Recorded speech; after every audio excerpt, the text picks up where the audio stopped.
Who is GP's first love? First love സ്കൂളൊക്കെ പറയല്ലോ. അത് വേണ്ട.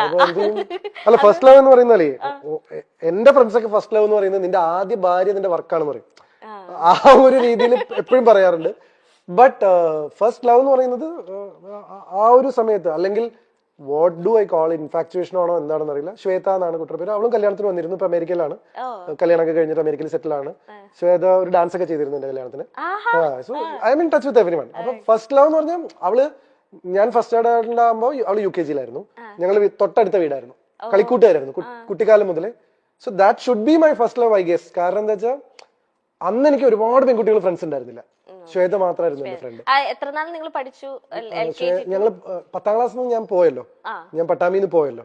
അത് കഴിഞ്ഞപ്പോ പിന്നെ വേറെ കുറെ ഗേൾ ഫ്രണ്ട്സ്.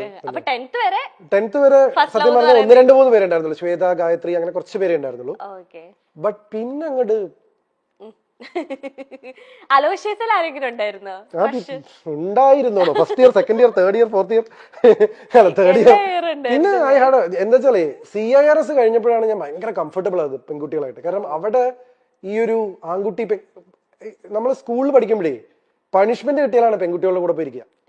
അപ്പൊ എന്തോ പെൺകുട്ടികളോട് സംസാരിക്കുന്നൊക്കെ എന്തോ ഭീകരാവസ്ഥ. പക്ഷെ വീട്ടിലത് പ്രശ്നമില്ല, കാരണം ഫാമിലി ഫ്രണ്ട്സാ ശ്വേതയായിട്ട്. അപ്പൊ ഇവളോട് സംസാരിക്കുമ്പോൾ കളിയാക്കാരുമില്ല. പിന്നെ കുറെ കഴിയുമ്പോൾ ആൾക്കാർ കളിയാക്കി തുടങ്ങി. കാരണം എന്നെ ഇവളും ഞങ്ങൾ രണ്ടുപേരും ഒരുമിച്ച് വരുന്നൊക്കെ കണ്ടിട്ട് പിന്നെ അങ്ങനെ അത് പിന്നെ ഗേൾ ഫ്രണ്ട് ഇല്ല എന്ന് പറയുന്നത് കുറച്ചിലായി തുടങ്ങി. അപ്പൊ എന്റെ അടുത്ത് ആരെങ്കിലും ആരാ ഗേൾ ഫ്രണ്ട് ചോദിക്കുമ്പോൾ ശ്വേതയാണെന്ന് പറയും. കാരണം ഇത് ഭയങ്കര പ്രശ്നമാണ്, പെൺപിള്ളേരോട് സംസാരിച്ചതും നടക്കേടാണ്, ഗേൾ ഫ്രണ്ട് ഇല്ല എന്ന് പറഞ്ഞാൽ പ്രശ്നമാണ്. അപ്പൊ അങ്ങനെയൊക്കെയുള്ള ഒരു സ്പേസിംഗ് ആയിരുന്നു. CIRS-ൽ എന്താന്ന് വെച്ച് കഴിഞ്ഞാൽ ഞാൻ പറഞ്ഞില്ലേ, ബോംബെ ക്രൗഡ് ആയിരുന്നു, കോസ്മോപൊളിറ്റൻ ക്രൗഡ് ആയിരുന്നു, അമേരിക്കൻ സ്റ്റുഡൻസ് ആയിരുന്നു. ഇവർക്ക് ഈ ബോയ്സ് ഗേൾസിന്റെ ഇത് ഭയങ്കര കുറവാണ്. തോളിലൊക്കെ വന്നു കഴിഞ്ഞാൽ ഞാൻ ആദ്യമൊക്കെ വേർക്കുമായിരുന്നു. അത് കഴിഞ്ഞ അലോഷൻസ് പോയപ്പോ എനിക്ക് ഈ ഇൻഹിബിഷൻ പോയി. അപ്പൊ എനിക്ക് ബോയ്സും ഗേൾസ് ഒക്കെ ഒരുപോലെ. അങ്ങനെ ഞാൻ കൂടുതൽ പെൺകുട്ടികളോട് കംഫർട്ടബിൾ ആകുന്നു. ലൈക്ക് എപ്പോഴും എനിക്കൊരു പ്ലസന്റ്നെസ് ഉണ്ടായിരുന്നു. പക്ഷെ അതും കൂടെ കഴിഞ്ഞോട് കൂടിയിട്ട് പിന്നെ ഫ്രണ്ട്സും ഗേൾസും ലവും ഒക്കെ അത്രയാണ്. ഞാൻ കമ്മിറ്റഡ് റിലേഷൻഷിപ്പിലായിരുന്നില്ല കേട്ടോ. ലൈക്ക് അത് ഞാൻ എടുത്ത് മുമ്പും പറഞ്ഞിട്ട് ഇപ്പോഴും പറഞ്ഞിട്ട്, ലൈക്ക് അങ്ങനെയായിരുന്നെങ്കിൽ എന്റെ കല്യാണം എപ്പോഴും കഴിഞ്ഞാണ്. Like I was always in A confused space. ഈ കുട്ടിയാണോ, ഈ കുട്ടിയാണോ, ആ കുട്ടിയാണോ, ഈ കുട്ടിയാണോ, എന്തൊക്കെ സംഭവിക്കുന്ന ചോദ്യം ആ ലൈനാണ്. ഇപ്പൊ ഡീപ്പ് ഡാൻസിൽ ഒരുപാട് ഇങ്ങനെ ലൈക്ക് എല്ലാരും ഏറ്റെടുത്തതിന് ഒരുപാട് ഗേൾസ് ഫാൻസ് വന്നിട്ടുണ്ടല്ലോ. അപ്പൊ അതില് ആരെങ്കിലും ഇങ്ങനെ കണ്ടിന്യൂസ്ലി ലൈക്ക് ചേട്ടന്റെ മെസ്സേജ് അയക്കേ, കോൾ ചെയ്യേ, അങ്ങനെയൊക്കെ നിന്ന് ആരെങ്കിലും ഉണ്ടോ? കോളും ചെയ്തിരുന്നില്ല. എന്റെ നമ്പർ ഒന്നും മാർക്ക് കിട്ടിയാലും ഞാനിപ്പോ തന്നെ അത്രയും ഞാൻ ഹാൻഡിൽ ചെയ്യില്ലായിരുന്നു. പക്ഷെ I use to get letters എന്നോ, വീട്ടിലേക്കൊക്കെ കത്തുവരായിരുന്നു. ഞാൻ ഇൻസ്റ്റാഗ്രാം ഒരു സമയത്ത് ഇൻസ്റ്റാഗ്രാം അല്ല, ഫേസ്ബുക്ക് ഒരു കാലത്ത് സ്ഥിരമായിട്ട് നോക്കുമായിരുന്നു. പിന്നെ പേടിയാവാൻ തുടങ്ങി. ആൾക്കാർ ജീവിച്ചേട്ടൻ കല്യാണം വെച്ചാൽ ഞാൻ ആത്മഹത്യ എന്നൊക്കെ പറയുന്ന അന്നത്തെ കാലത്ത് അങ്ങനത്തെ കുറെ മെസ്സേജ്. പിന്നെ ചോരയിലൊക്കെ കത്തുവരായിരുന്നു. ഇപ്പോഴൊന്നുമില്ല, D4 സമയത്ത് ഇതൊക്കെ ഉണ്ടായിരുന്നു. അപ്പൊ അതൊക്കെ കയ്യിൽ നിന്ന് പോകുന്നു തോന്നിയപ്പോ പിന്നെ എനിക്ക് പരിചയമില്ലാത്ത ഒരാളായിട്ട് ഭയങ്കര ബുദ്ധിമുട്ടാണ് ടു സ്ട്രൈക്ക് എ കോർഡ്. എന്റെ ബെസ്റ്റ് ഫ്രണ്ട്സ് അല്ലെങ്കിൽ ഞാൻ സ്വാതന്ത്ര്യം എടുക്കുക, എനിക്ക് എന്നെ അറിയാം എന്ന് തോന്നുന്ന എന്റെ സുഹൃത്തുക്കളുടെ അടുത്ത്, എന്റെ സുഹൃത്തുക്കളുടെ അടുത്ത് പോലും ഞാൻ എടുക്കില്ല. എന്നെ അറിയാം എന്ന് തോന്നുന്ന ആൾക്കാരുടെ അടുത്താണ് ഞാൻ റിലാക്സ്ഡ് ആവുക. അത് വളരെ ക്ലിയർ ആണ്. എന്നുവെച്ചാൽ എന്റെ ജസ്റ്റ് ഒരു ഫ്രണ്ടിന്റെ അടുത്ത് ഞാൻ അങ്ങനെ പാറിപ്പറന്ന് നടക്കില്ല. പക്ഷെ എന്നെ അറിയാം എന്ന് പറയുന്ന ഒരു സെഗ്മെന്റ് ഓഫ് ഫ്രണ്ട്സ് ഇല്ലേ, ഈ പറയുന്ന പേളി, ദിവ്യ പിള്ളി, മിയ എന്നൊക്കെ പറഞ്ഞ അവർ, അഞ്ജു കുര്യൻ, അവരുടെ അടുത്തൊക്കെ ഞാൻ വേറെ സെൽഫാണ്. Where is GP's happiness? In whatever GP does. That is what my happiness is. Like ഞാൻ എൻ്റെ ഹാപ്പിനെസ് കണ്ടെത്തുന്നത് അല്ലെങ്കിൽ സ്പേസിങ്, ഞാൻ ചെയ്യുന്ന കാര്യങ്ങളിലുള്ള എൻ്റെ ഇൻവോൾവ്മെന്റ് ആണ് എൻ്റെ ഹാപ്പിനെസ്. ഇപ്പൊ എൻ്റെ ഹാപ്പിനെസ് കെന്ന ഷോ ആണ്. So that's how define my self. ഇപ്പൊ ഇതാണ് എന്റെ ഹാപ്പിനെസ്. അങ്ങനെ എനിക്ക് ഹാപ്പി ആവാൻ പറ്റുള്ളൂ. ഫോർ എക്സാമ്പിൾ എന്റെ ഒരു എലമെന്റ് ഓഫ് ഇത് ശരിക്കും ബ്രേക്ക് ചെയ്യാൻ പാടില്ല. ഐ ഡോണ്ട് നോ, ഞാൻ കെന്നയ്ക്ക് മനസ്സിലാൻ വേണ്ടി മാത്രം പറയാം. എന്തുകൊണ്ടാണ് ഞാൻ എന്റെ ഇൻവോൾവ്മെന്റിലെ ഹാപ്പിനെസ് എന്ന് പറഞ്ഞതെന്ന് വെച്ച് കഴിഞ്ഞാൽ, ഇവിടെ ഞാൻ 100% ഞാൻ ഇവിടെയാണ്. അപ്പൊ കെന്ന ഷോ എന്ന് പറയുമ്പോൾ കെന്നയുടെ മുഖത്ത് ഒരു റെസ്പോൺസ് വരണമായിരുന്നു. പക്ഷെ കെന്നയുടെ ചെവിയിൽ ഒരു ഇൻസ്ട്രക്ഷൻ വന്നുകൊണ്ടിരിക്കുകയായിരുന്നു ഞാനിത് പറഞ്ഞപ്പോ. മനസ്സിലായോ? ഇത് എന്റെ ഇന്റലിജൻസ് കൂടിയാണ്. ഇതിപ്പോ എങ്ങനെയാ ജിപിച്ചേട്ടൻ മനസ്സിലാക്കിയെന്നൊക്കെ എന്നെ ആലോചിക്കും. ഇത് പറഞ്ഞപ്പോ കെന്നയുടെ മുഖത്തൊരു തെളിച്ചം വന്നു. ഇതാണ് ഒരു അവതാരകനായിട്ടുള്ള ജിപിയുടെ ഹാപ്പിനെസ്. മനസ്സിലായില്ലേ? എന്ന് വെച്ച് കഴിഞ്ഞാൽ അത്ര അറ്റൻറ്റീവ് ആണ് ഞാൻ ഇവിടെ ഷോയില്.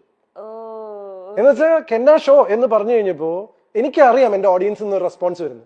അത് വരുന്നില്ല. എന്തുകൊണ്ട് വന്നില്ല? അപ്പൊ കെന്നയ്ക്ക് എന്തോ ഒരു ഇൻസ്ട്രക്ഷൻ കിട്ടിയിട്ട് പുറത്തുനിന്ന്. ആ ക്വസ്റ്റ്യൻ ആണ് അടുത്ത് കെന്ന എന്റെ അടുത്ത് ചോദിക്കാൻ പോകുന്നത്. ഈ ദിസ് ലോങ് 37 years ചോദിച്ചോളൂ.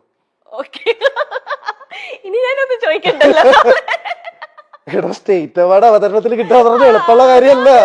ഞാനൊരു നിമിഷം ഇങ്ങനെ കേട്ട് പോയി പകച്ചു പോയി എന്നൊക്കെ പറഞ്ഞു. അല്ല, this is A tip for you അതെ, ആസ് എ ആങ്കർ.